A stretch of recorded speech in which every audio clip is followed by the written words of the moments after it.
Welcome to our lecture on cultural perspective on consumerism. So we're going to talk about how consumerism affects culture and how culture is affected by consumerism. Before we talk about the specifics, we need to talk in general what we mean by culture. So culture is the accumulation of shared meanings, rituals, norms, and traditions among members of a society. So it's different for each society.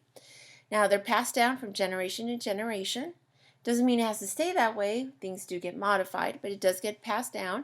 Distinctive and learned mode of living. You don't just wake up knowing these things of a culture, you learn them. Interacting and responding to environmental stimuli, so it's not static, so it does change, and there's reaction and interaction involved, as well as it involves the physical and the non-physical, so the material and the immaterial or the non-material. So what I want you to do is take a moment to think about the question I'm about to pose for you. It's if the U.S. culture was a person, how would you describe its personality traits? What adjectives would you use?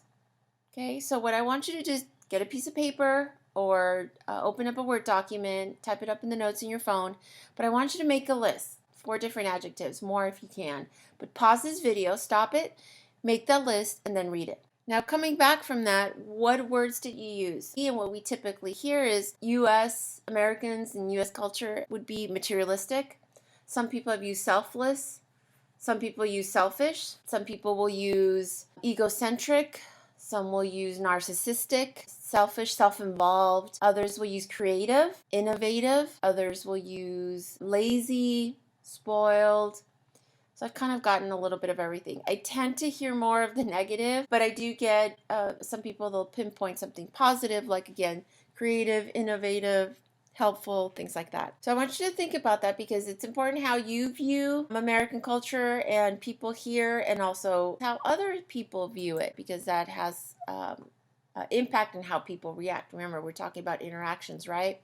So we talk about the material and the non-material. And obviously, material are things that are tangible. You can touch clothing, computers, cell phones, etc. How we buy things does matter. Some people for clothing, specific brands, there's certain brands that are like the cool brands to wear and you want to wear them. They're like the cool thing, the hot thing to wear, so you will wear it. Computers, having a Mac versus a PC, having the latest computer, having the latest cell phone, the latest iPhone, the type of car that you drive, etc. Now we study the material things, just like when you excavate, right? When you look at things from ancient civilizations, don't you notice how they look at things that they used in burials and hieroglyphics, like what did they use in their daily living, because it helps you understand how people lived. Okay, so we do definitely study the material, but we also have to study the non-material. So the language, religious beliefs, rituals, standards, symbols that they use, expectations. So not everything's clearly written out in a law or in a rule, in a regulation, but there's expectations in a culture.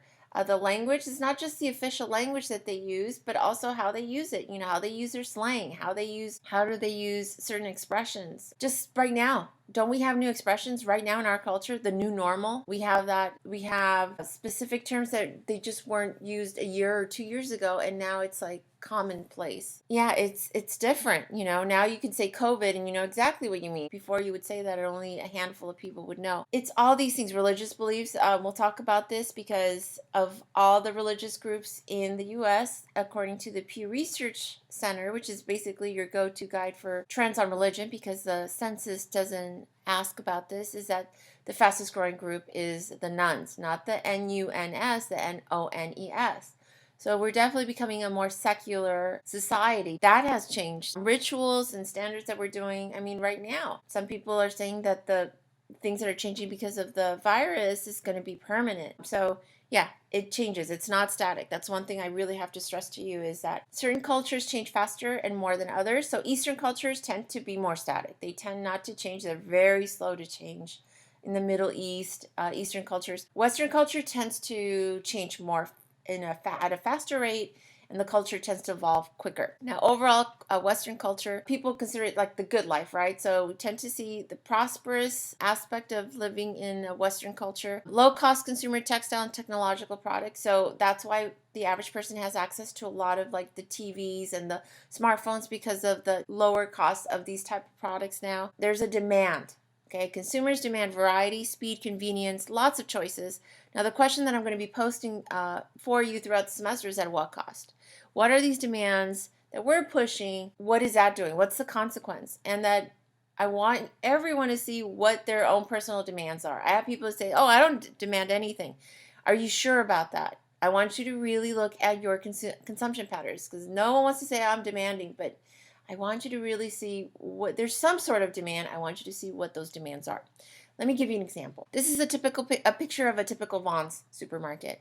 It could be December, and if you feel like getting strawberries, I'm craving strawberries, you can go to any Vaughn's, any Albertsons, Stater Brothers, Ralph's, and buy some strawberries. Any time of the year you can buy strawberries, grapes, apples. You have a variety, more than one brand of hot dog buns, and more than one, and you have artisan, and you have brioche, and you have whole wheat, and you have gluten-free. We have lots of choices.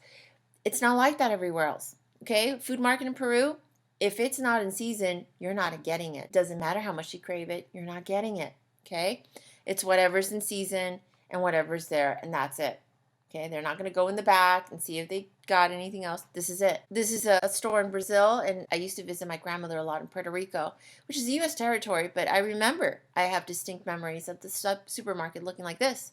Very small, very few choices. This is Venezuela. You're even lucky if you get any products at all. It's not the same. Don't expect it to be the same as it is in your hometown, how it is everywhere, because it's not. How consumer behavior and culture interact is that the culture helps determine the overall priorities of a consumer, okay? And they attach that to products and services. And then there's a mandate, there's a demand for that. So that means businesses have to supply that or they don't make it. So for example, our current culture emphasizes individuality.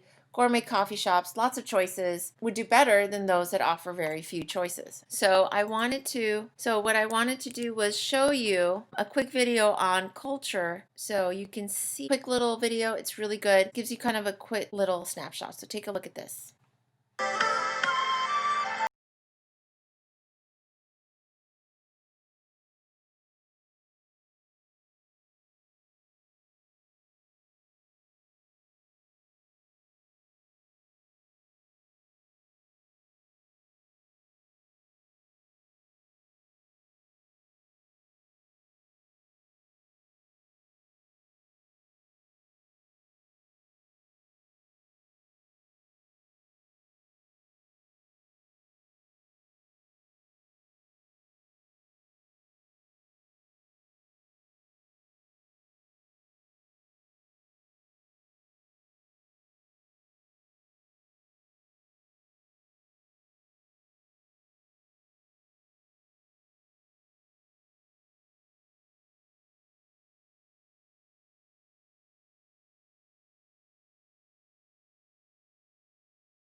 As you can see from the video at the end, one thing about culture is that it is going to change. So it's not static. So that's a very important message.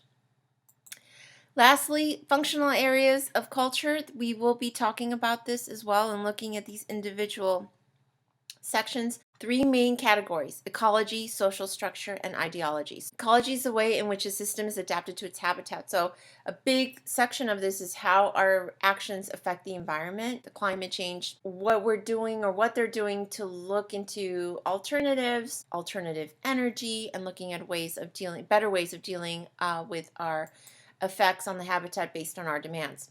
Social structure, the way in which orderly social life is maintained. Currently, we're not seeing great examples of that, obviously, but we do look at the overall structure. We're talking what's considered during normal times, although, again, what is normal now? But the idea is how it's maintained. Obviously, there's a certain expectation of daily life. Each culture has one.